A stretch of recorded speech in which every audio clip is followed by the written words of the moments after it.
All right, I'm going to go ahead and get started. Welcome, everyone. Today, we're going to be going over the feature release preview for Q1 2020. So just a few things to expect in the next update, which we have already started to release. I'm Stephanie Pepper, by the way, if you guys already don't know. And so we're going to just be talking about some of the additions. I am going to briefly review what we've already reviewed in November, just to kind of make sure we're all on the same page. And that update is already released to most of our Canadian clients and has slowly started to be released this week to our US clients. So everyone should be updated by the end of the week, we would expect. So we're going to get started, and these are being recorded, and just so everyone is on the same page, we are posting every webinar to our YouTube channel, which you can find in most of our signatures. But those are really helpful. We're doing a Back to the Basics series right now. We're wrapping up. If you're not getting the webinar invites and you do want to be a part of that list, please just reach out to me directly, and I'll get you on that list so that you are getting the notification of when we will be doing webinars. I think they're really helpful and everyone's finding a lot of value in them. So the more that the merrier. So to get started, what to expect coming up. As always, administrators, please download your default grid layouts from the file menu. Only one administrator needs to do that, but we do want to make sure that you guys are getting our default grid layouts. There's been several reporting updates, so we just want to make sure you're all getting updated there. There's a lot, and please read your release notes. They're going to cover a lot more things than I'm reviewing today. Help about eManage release notes. That's going to give you the rundown on everything being released in each update. But there were the big ones that I want to highlight. The vendor field was added to the BOM report. So when you go into your View Quotes tab, you highlight your quote. You can hit Print BOM. It's a nice, clean report, itemized list of what's on that quote without getting all the presentation involved and the pricing and things like that. Just a really nice, clean, itemized report of the product that's on your quote. But we did add the vendor field to that report. So nice little addition there. We also added the project manager to the Today report. So the Today panel on the right side of the eManage screen, that field was missing, that column was missing from a lot of different reports, so we added that in. We've also updated the PO report for continuous line numbering. So before it was starting over with each phase, now it's going to continuously number each line throughout the entire purchase order. We also, some more reporting enhancements. We did add a cash-based reporting sales tax report. So when you go in to run your sales tax report, you can do it based off of your payment receipt date instead of the invoice date. You'll also have the project order status grid. We have, I've mentioned that several times in some of the past webinars. I think you guys are going to be really excited about that one. When you log into any project and then the project information screen, you have typically it'll default to that project contact tab. You're going to see an order status tab. That's going to show you as you start to add acknowledgments onto that project. It's going to give you all the acknowledgement information, ship dates, on top of some other additional information like when it's been received, who was received by. Once it actually gets dropped on the calendar, you're going to have a couple of new fields there as well. So it's a great report for just at a quick glance to kind of see where that project is at, and not have to go to multiple places in the system to see that. Again, it is based off of acknowledgements. You have to, once you start adding acknowledgements in, you'll start seeing that report build up. Big change to the work order. It's going to be a more of a delivery packet style of a work order now. It's a little bit more in depth. We've separated some things out. I'm not going to go into too much detail on this. If you are interested in seeing what the changes are here, please refer back to the first video on this update. A lot of new additions there that are really going to hopefully help with some internal processes, but it's just a really nice, clean report. You also have the customer copy now, which is really, really nice and helpful. Some UI updates, quite a bit, but again, I'm just going to go over some of the big ones. We did update the new edit part window just for easier data entry. It flows a bit better. So if you are big on the keyboard like I am, I use my tab key a lot. Whenever you're tabbing through the new edit part window, it just flows a bit better. It goes to the next field as it should. We've also enhanced the auto parts configurator window. I am going to be doing a webinar here very soon on the auto parts, so please stay tuned for that. But it's just been enhanced a little bit just for easier use. We've also upgraded and tested HAN web services to support the updated H&I web services. They made a big change that we weren't fully integrated with yet. So HAN web services, H&I, those should all be working now. If you're not set up there, you're not taking advantage of those, please reach out to support and we can make sure to get you connected to the right person to get that all set up. We also added the quote number to the quick search, which is your now going to be your F6 on your functions keys. If you like those keys, you know, F4 is project number. Your quick search is really helpful. There wasn't a quote number in there before, so now that's going to be F6. We did bump service ticket down, and there's not a function key to that one just yet, possibly here in the future. But these are the big ones that most of our clients are using on a regular basis, so we wanted to make sure that you had the shortcut for that. We also upgraded the web portal server for just increased performance. You should see a little bit higher speed there. If you are not taking advantage of the web portal, you definitely should. I'm also going to be doing a webinar on that here very soon. But if you need your web portal address, just reach out to support. We should be able to get that over to you pretty quickly. We made some really big changes to the action items. I'm going to touch on some of these now, and then there's going to be some additions that you're not aware of just yet. But on the action items, we have the option to make an action item commissionable now. That can come in really handy when you're trying to track design time. It's a big struggle in this industry, just trying to make sure we're applying that design time as best as possible. If you want to make it commissionable, you can. Just, you know, before you do that, make sure everyone's aware. Don't just go and mark it as commissionable without letting the company know. It's going to take some practice.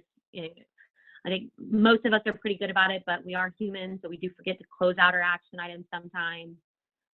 You know, forget to open them up when I am working outside the system, especially as a designer. You know, you're working in a different design system. It's important that you open up that action item within eManage, do what you need to do, and then complete it or close it out. So time tracking, when you start to make things commissionable, you just want to make sure everyone's aware that they change. We also have the option to send email notification to the salesperson now per action item. Okay, so you can tell it to do some, maybe some of the more important ones, and then you don't have to do that on every single action item. We don't want to overkill. They are getting an alert still within the system, but for salespeople, when they're out and about, you know, it can be helpful to get an alert on something that you might want to be aware of, something important. So that's all in the administrator. A few bug fixes, Canadian dealers. We corrected the Canadian tax on quick quotes, so our Canadian dealers can take advantage of quick quotes now. There was a tax refresh issue when importing into the BOM. That should also be corrected with this update. And also the tax calculation on Canadian progress invoices. Those should all be fixed with this update. Technion Web Services, they're pretty new to the system for really any software out there. I think we might be the only one integrating with Technion right now. So that was a little bit of a work in progress, but I think we've wrapped it up. We do have a few things we still want to do with them, you know, acknowledgements and invoices, not quite there yet, but we did fix a few issues there. If you're not taking advantage of Technion Web Services, please reach out to me. We will want to get you all set up so you can take advantage of those. We also fixed the issue with shipping tag not submitting in Herman Miller order services, so another web servicing. Receiving the implementation calendar bug where it wasn't showing fully received, the little exclamation point on the calendar, that's to show you that something has not been fully received on that particular order. It should clear now when everything has been received in full. Bin location is also no longer required at this point. So if you don't do any locating on your product, you get that little pop-up that says you have not assigned a location. Are you sure you want to proceed? That pop-up won't happen anymore. So, you know, if you do locate, make sure you're putting that location in first and then receiving it. Commissions can now be marked as unpaid by right-clicking. So in the commission module, once you add a commission to the project, you can right-click on it and mark it as unpaid if you need to. Fixed issue with the search payable dates criteria and the paid not paid. Just some criteria when you were plugging in and trying to run a report for search payables. There's a small bug there that's been adjusted. You guys should all be pretty aware of the zip code and tax rate module updates at this point. We are now going to be doing a new annual service agreement, but that just means that your tax rates are going to be updated on the regular now. So good for everyone. We want to make sure we're updating those on the regular. Any questions about zip code and tax rate module, just reach out to support. Okay, so on the big ones, on the additional updates. So as you guys all know, we did push back the Q4 2019 update. You guys were probably like, what happened here? We skipped over that one because there were some additions, and when we went through the testing phases, we just weren't fully satisfied with that just yet. So we are, testing these updates now before pushing them out. Got everything all wrapped up, so that's why we just pushed it off until this quarter. But we did go ahead and wrap up the action item surveys. So in the administrator, you can now go in and choose your action item, and you can assign what survey should go with that action item. Another one, I'm probably going to do a webinar on some functionalities that maybe everyone's not taking advantage of. That's what we really want to focus on in the future webinars. So I will be touching on those. But that can become really helpful, especially when you use this, maybe the action item for order entry. There's a lot of checks that have to be take place in order to process an order. And so all those things that your order entry folks need to know, all those questions, requested implementation date, requested completion date. I see a lot of people use a survey for that, and now you can put that survey right in your action item. And when you submit that action item, you can do the survey at the same time. And it also reminds them, they might have already done it, and then you just attach it as normal, just attach it to your supporting documents. But it's another little just checks and balances, making sure we're putting all the information in that we need to put in. The other three big ones, I'm actually going to switch over to the test database and show you guys inside the system, but just to briefly go over them, there were some big time clock enhancements. I'm going to show those to you guys because they're kind of a big deal. Same for current opportunities.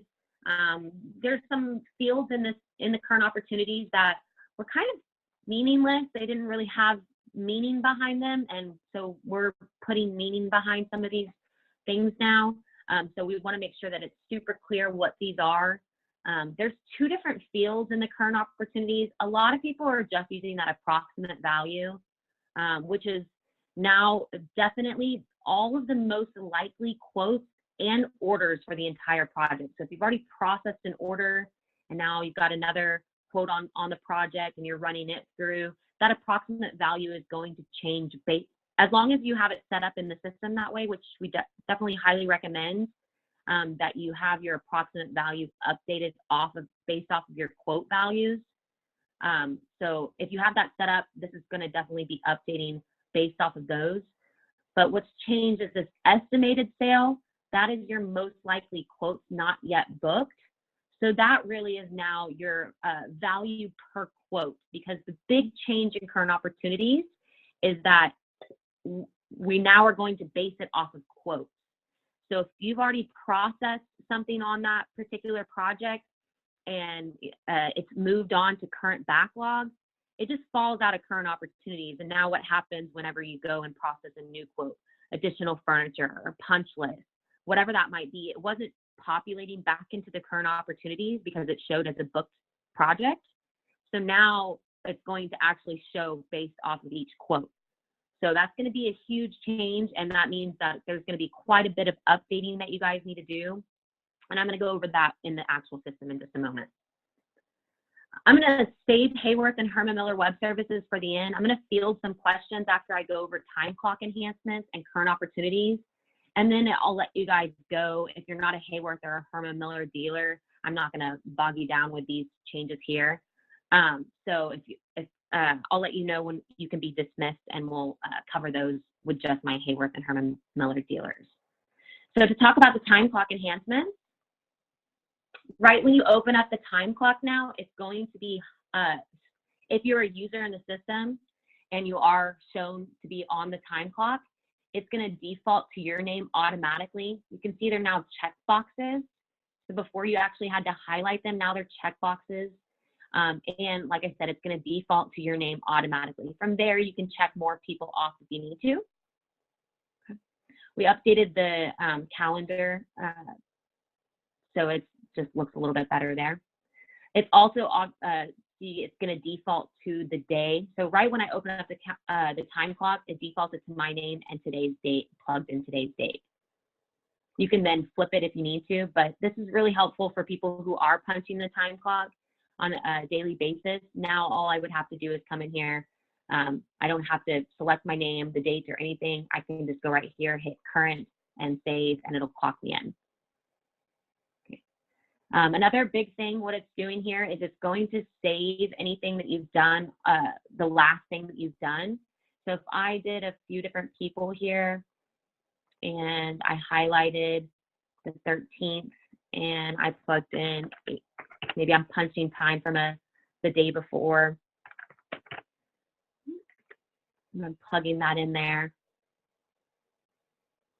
I'm in a test database, so if there's any weird things, that's why. But you can see it's holding my time in and time out for the next entry. So that can be really helpful for people who are just doing the same time entry over and over and over again. It's going to hold those settings. But as you can see, it's also what it's doing is now, this is a little bit different.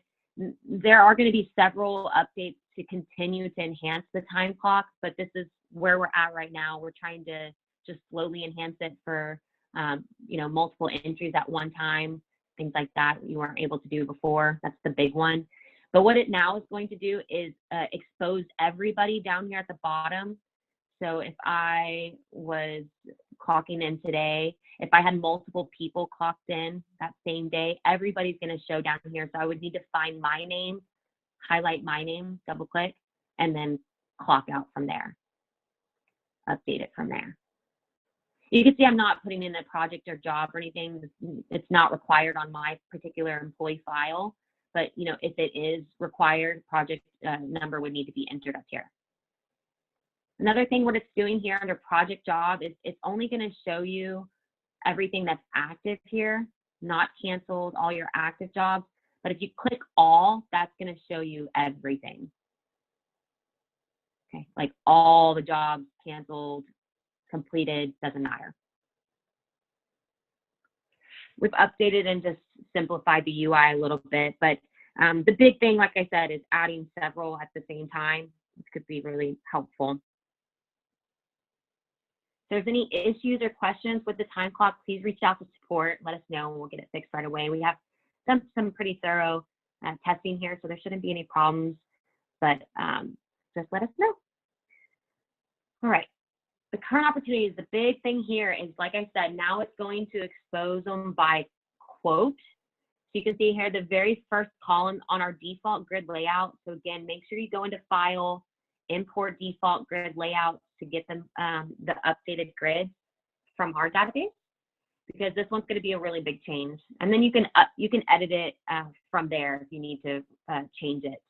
But you want to start with our default, so you're getting all the fields that you need to have on your opportunities grid. But from here, you can see quote count's the first one here. You can see there's several with 0, but you're going to have probably some older projects on here, because what happened is now that we told the system to pull everything that is a valid quote, it's going to show on the current opportunities until it's been cleaned up. So we highly suggest the salespeople go in and clean this up. If you're looking at it broken down by salesperson, it shouldn't take too long to update. But like I said, the big thing is that it's by quotes. So what you'll need to do is come in here, expand out, and uncheck valid, and that's how it will come off of this current opportunity grid, or cancel it as normal. You know, you can still cancel the project and it'll come off of the report completely. Any quotes will come off, but you want to be careful with that. If you cancel that project, might have already had a quote processed on it, and now there's just a lingering one that was an old quote that maybe you didn't actually go in and uncheck valid or most likely. So what we also did in the system, if there was anything marked as most likely, it's also now marked as valid. So that's why it's important you guys come in here and clean this up. With that all being said, you know, at the time, this is something huge that you want to make sure anyone who's involved in quoting, that they're paying attention to those check boxes, you know, when they're actually creating quotes. That's going to really affect your current opportunities now. And that's something that maybe most people weren't really paying too close of attention to. If these fields are, you know, somewhere over here, I highly suggest maybe putting them back. But these check boxes, when you create your first quote on a project, it automatically marks that very first quote as valid and most likely, okay? But the second quote that you create is going to only be marked as valid unless you tell it to uncheck as valid, but most likely is not checked. And that's really important because in your current opportunities grid, make sure I'm saying this right. In your current opportunities grid, the approximate value is the sum of all most likely quotes and orders for the entire project. Okay, estimated sell. So, talking about these here. Let's minimize that again. Approximate value. Estimated sale is calculating for just the most likely quotes that have not yet been booked. So this is more of your projections now. This estimated sale is more of your projections because it's tied to a most likely quote. Approximate value is going to be everything. So that would not be what your opportunity is. The entire opportunity, yes, but when you're looking at projections and trying to see, you know, what we have in the funnel, you're more than likely going to want to be looking at this estimated sale column now. And you can sum these up, right click, turn on your sums, hit the little sum icon and sum them up at the bottom. Or we have it show at the top right now, actually. Okay. Make sure I'm on track here. All right, so I'm going to go ahead and field some questions before I talk about some of the web services, and we'll, like I said, release anybody who is not a Herman Miller or Hayworth dealer. So if you want to unmute yourself and ask any questions or chat them in, feel free.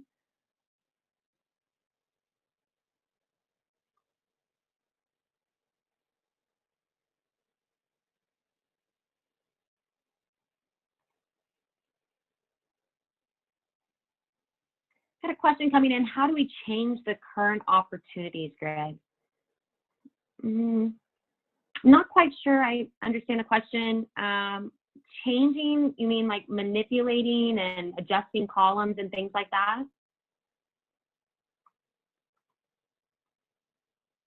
To reflect the most current update. You'll just get that update automatically once you've received the update. If you're not seeing the grid like ours, then you need to make sure your administrator went in and went to File, Import Default Grid Layouts. Then just reopen the current opportunities and you should see what I'm seeing. But that will be post-update. So if you haven't received the update yet, you're not going to see it that way.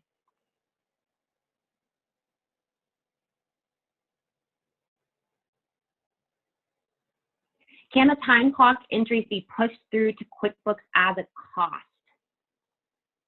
Unfortunately, no. They would just be pushed through. You can use the system to push through payroll, but no, not as a cost. So you want to do most of your job costing inside of eManage. So when you do add time inside your final profit,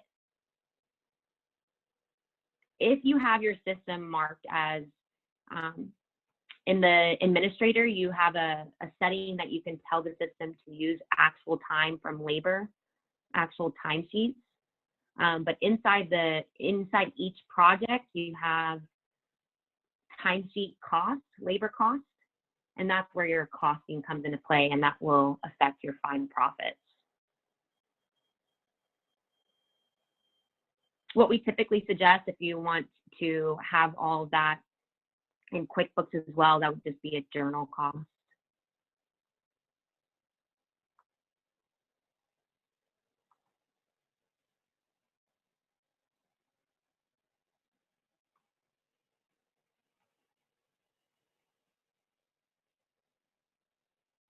Oh,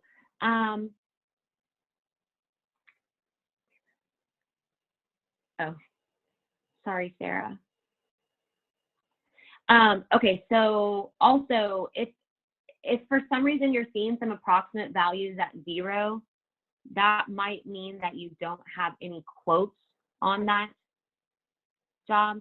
If you didn't put an approximate value in at the front end of the project, most of these fields are going to be editable right within this grid. So if any thing needs to be updated from 0, you can do that right within this grid. Like I said, you can uncheck valid or most likely right within this grid as well. So all your mass updates can be done right within this current opportunities grid, so you're not having to go into each individual project.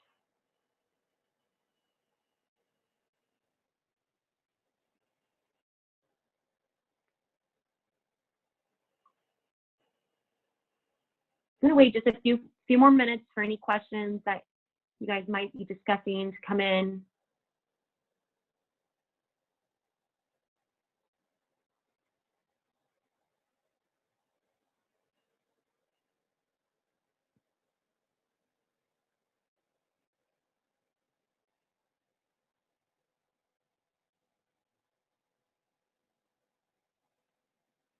Quick tips while I'm looking. Just know that, you know, in these grids, and I'm going to do a webinar on this coming up, but you can definitely like filter down to what you're looking for, sort, group things, anything you need to do to make it easier for cleanup. But I'm going to be, you know, as a salesperson, you're going to be pretty aware of which jobs are active and not active. That's why we recommend the salespeople going in and cleaning these projects up, cleaning these quotes up. I'm sorry, they are quotes now inside the current opportunities. But look at, you know, be looking for those old dates. It's sorted by decision date, but you can, you know, click on top of any of these and group them or sort them so that you can, you know, filter down. Or I can hit this little filter on primary salesperson and say, you know what, just show me all mine if I am exposed to more than just myself. Typical setup as a salesperson, you should only be seeing yours anyway, but you can come in here and just update these pretty easily. Good question. Someone's asking about importing default grid layouts and will it clear all of your custom grids in areas? Yes, if we did override and actually put a default grid on a default layout on a grid, it will override yours, but it's not gone. All you need to do is come down here, hit the drop down, select the one that you want it to default back to, hit load, and then tell it if you want it to be defaulted again, my default, and save or whatever you need to do there. But it's important, make sure you're working from our default grid layout and just redoing yours, or at the very least just adding those fields into yours, because those are going to be some pretty important fields.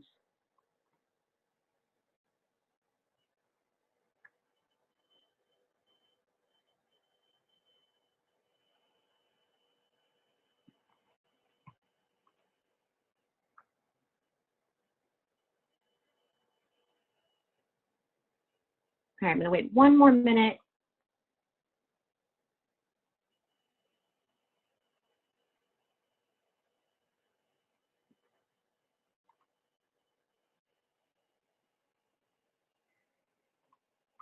A question that just came in, where can you access the webinar?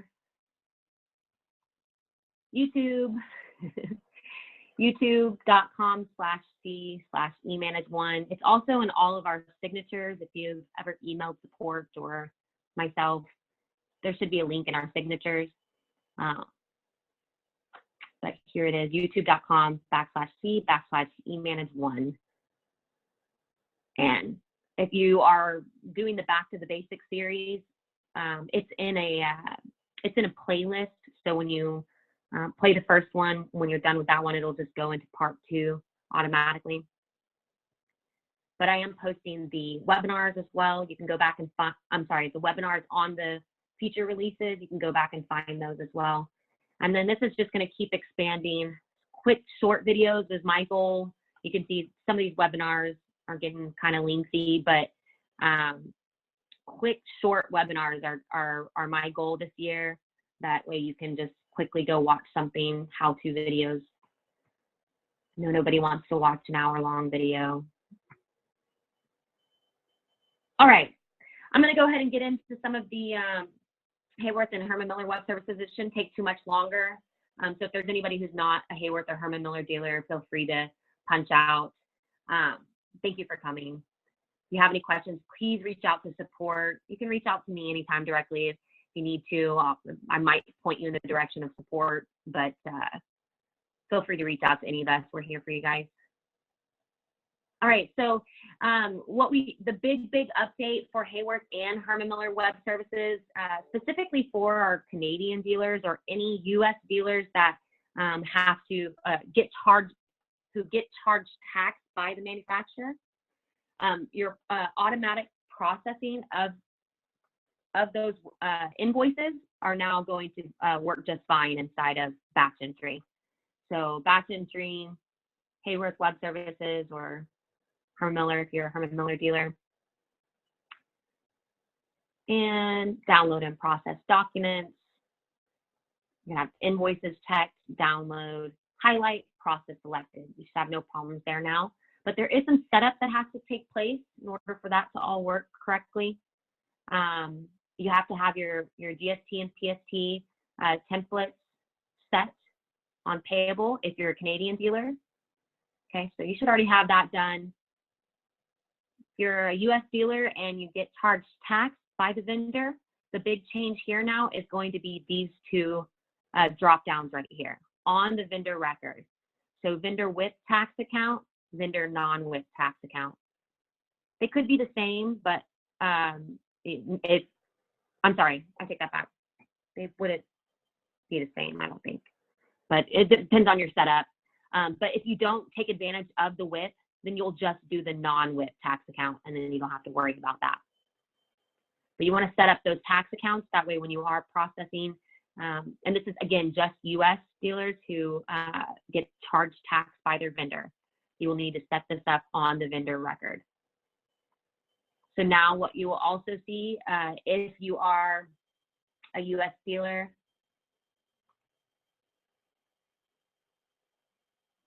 and you go to add an invoice, well, everyone will see this, whether you're Canada or U.S. But what you're going to see now is a new field when you're adding a payable. So when you add invoice for a payable, you are going to see this vendor tax. Okay. If you're a Canadian client, you're just going to stick to the same thing. You're still going to use this tax template. Should default if you have it set up correctly already. Everything stays the same for you guys. But for our US clients, you will be putting in this vendor tax, then hitting apply, and it'll assign the tax account automatically based off of what you have set up in the vendor record.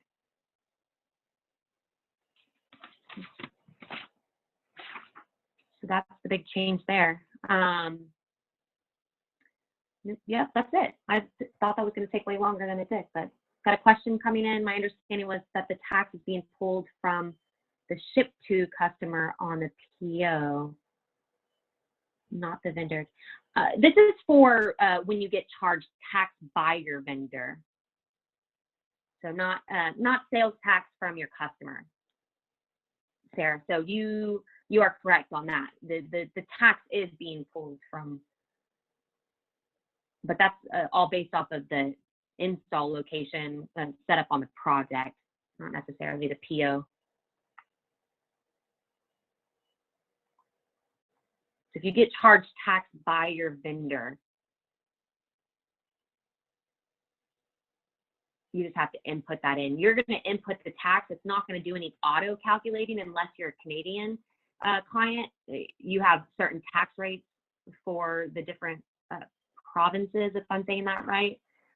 If you're a U.S. client, whenever you enter that bill in, you have to tell it what the amount of the tax is, and then it just knows to automatically put that tax to the account that you set up on the vendor record. Yeah, so that was just for U.S. clients, Sarah. I think that's Sarah. Bernard. Yeah, Canada, yours is not changing at all. Your templates are what dictate the tax, and you assign those templates to your vendor record, and that's all calculating automatically whenever you enter the payable. So the only big change for the Canadian clients is the web services. Before, you were not able to process invoices, vendor invoices through web services automatically. Those are now working fine. Hopefully that answers your question.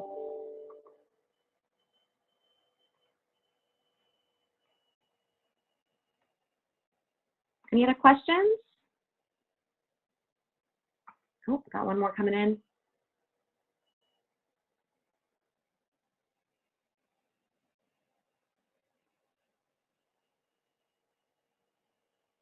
Yeah, it's working now, but it's post updates. You have to get the update first, which you should have. I'll double check to make sure you guys have. Is this OBI?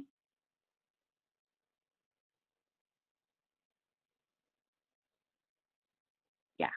Okay. So there shouldn't be anything that you have to adjust. As far as I'm aware, you should not have to adjust anything. You just needed to get the update, and you should be able to. Yeah, the web services for vendor invoices were not working before, and now they are.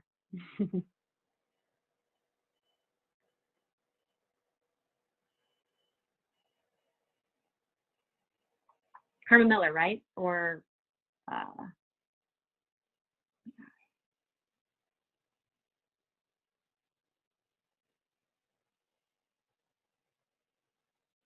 okay, Sarah, I'll touch base with you post webinar. I'll send you an email. We'll get everything straightened out.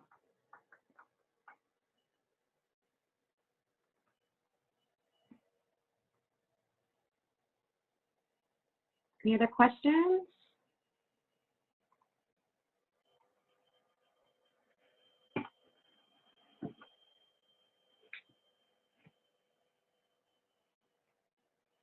All right.